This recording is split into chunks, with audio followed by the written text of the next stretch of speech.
નમસ્કાર તાલીમાર્થી મિત્રો, આજના આઈટીઆઈ ઈ લર્નિંગ પ્રોગ્રામમાં હું રવિન્દ્ર શુક્લ આઈટીઆઈ જોટાણાથી આપનું હાર્દિક સ્વાગત કરું છું.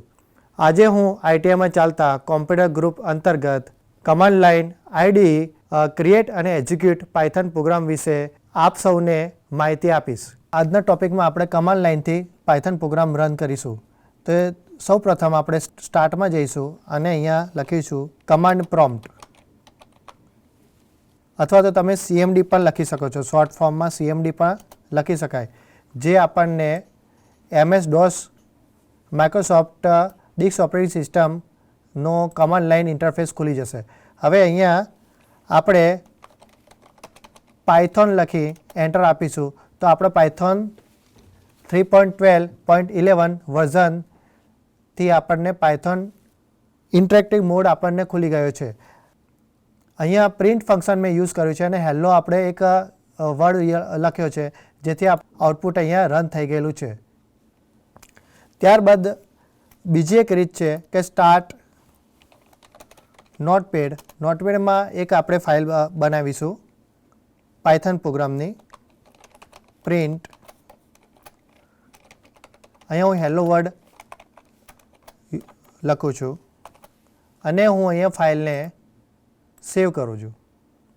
ડેસ્કટોપમાં first1.py અહીંયા તમારે ફરજિયાત ફાઇલ નેમ અને .py એક્સટેન્શન આપવું પડશે. અહીંયા મેં મારી ફાઇલ ડેસ્કટોપ ઉપર સ્ટોર કરી છે.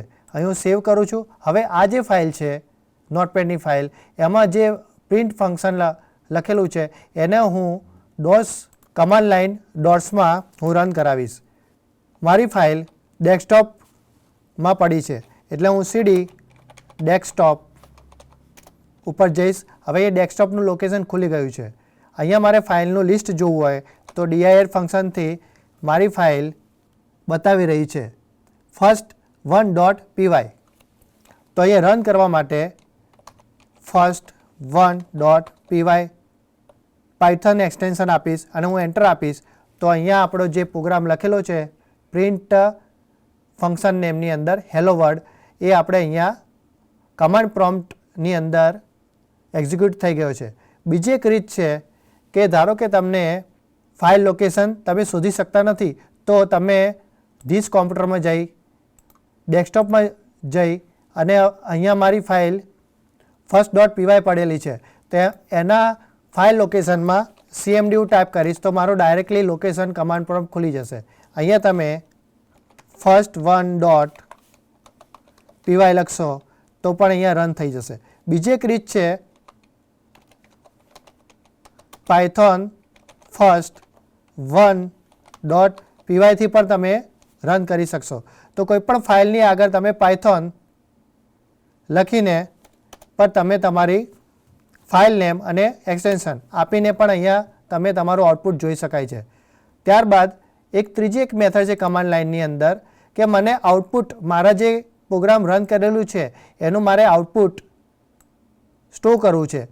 તો ત્રીજી મેથડ છે Python first1.py greater than output.txt.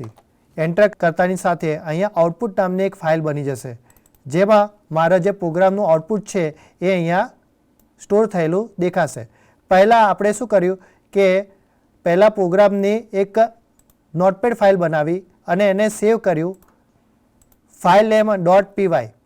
ત્યારબાદ આપણે કમાન્ડ પ્રોમ્પ્ટની અંદર ફાઇલને એક્ઝિક્યુટ કરી પાયથોન first1.py અને એનું આઉટપુટ અમે output.txt એટલે ટેક્સ્ટ ફાઇલની અંદર સ્ટોર કર્યું.